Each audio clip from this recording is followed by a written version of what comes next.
Hello.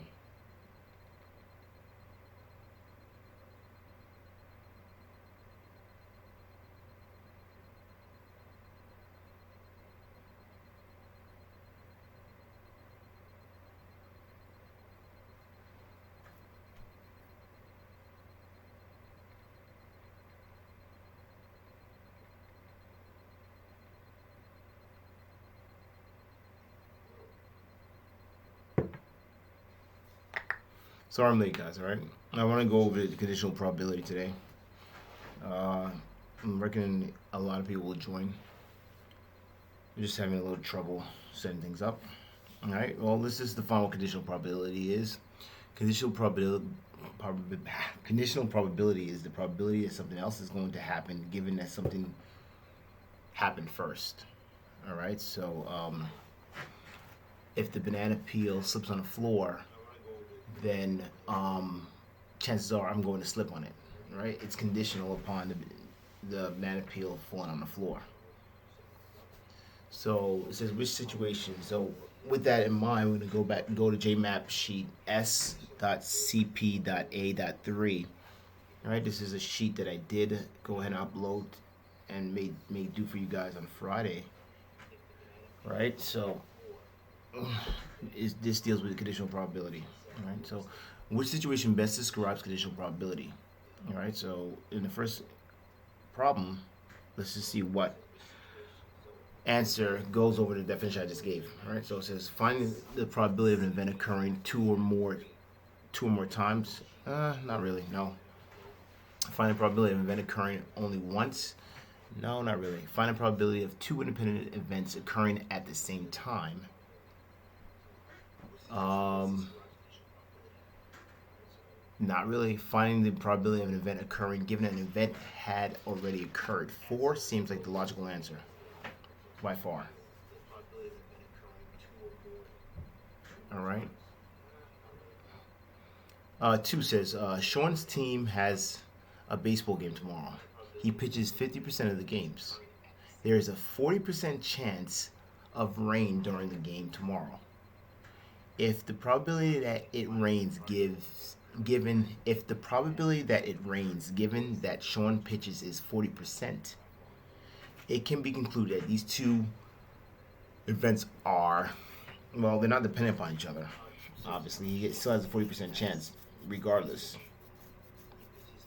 I mean, sorry, he has 50% chance regardless, right? 50%.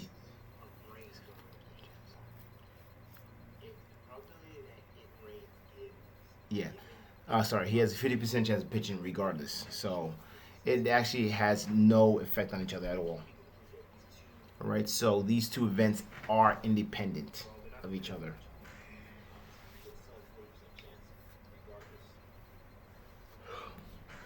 Three.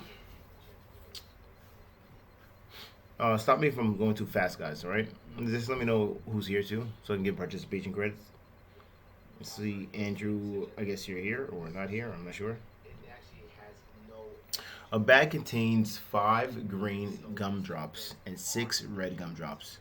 If Kim pulls a green gumdrop out of the bag and eats it, what is the probability that the next gumdrop she pulls out of the bag out will be red? All right, so I want to know what's the probability is going to be red. So if we're looking at three, right? So she has five green and six red, right? So she pulls out a green and eats it. The probability of it being red is not going to change because she didn't pull out a red. So it's going to be 6/10.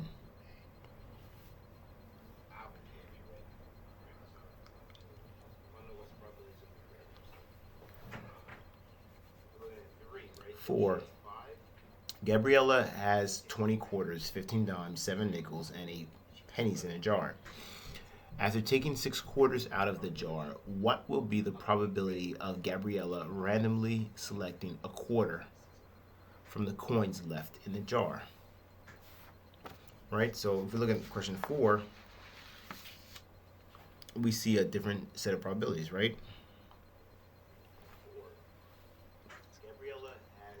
She took 6 quarters out of the jar, right? So she initially had 20 quarters. So we're going to look at 20 minus 6, right? So when you're thinking about a probability, a conditional probability, it's the probability of something happening over the total events, right? So it's going to be 20 minus 6, right? Over, remember the bottom now is going to have the reduction in quarters, plus the 15 dimes, 7 nickels, and 8 pennies.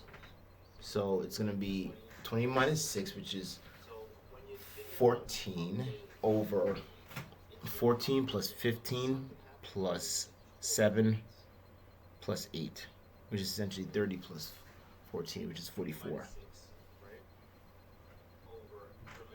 So it's going to be 14 over 44. 5. A fast food restaurant analyzes data to better serve its customers. After its analysis, it discovers the event D, that a customer uses the drive-through, and F, that a customer orders French fries, are independent of each other. All right. The following data are given in the report. Probability of F, which is the probability of a person getting French fries, is 0.8. And then P, which is the probability of getting D, the probability of F and D, right, which is 0.458. Given this information, the probability of getting the fries after the drive-through, right, which is the PFD over here, right? Right. So the probability of F and D, right, is right here. Right, is going to be what? If they're independent events, they have no effect on each other. So the probability of this is going to be, probability of F and D is going to be P. D is going to actually equal the probability of PF, since they're independent of each other, which is going to be equal to 0.8.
Sorry. So,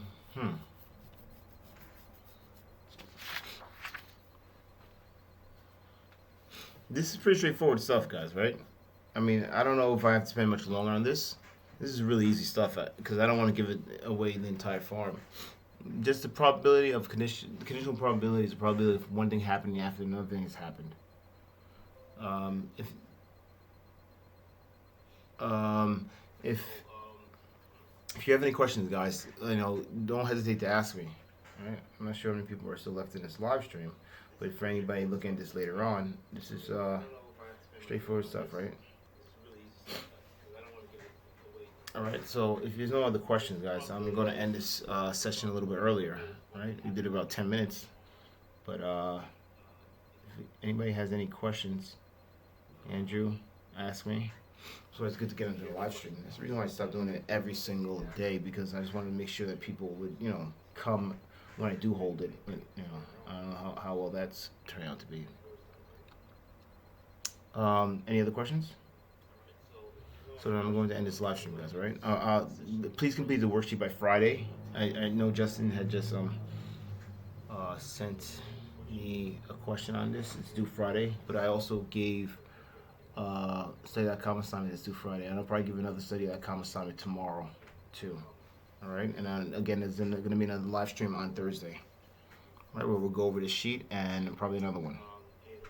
All right, so until then, I will see you guys. Bye.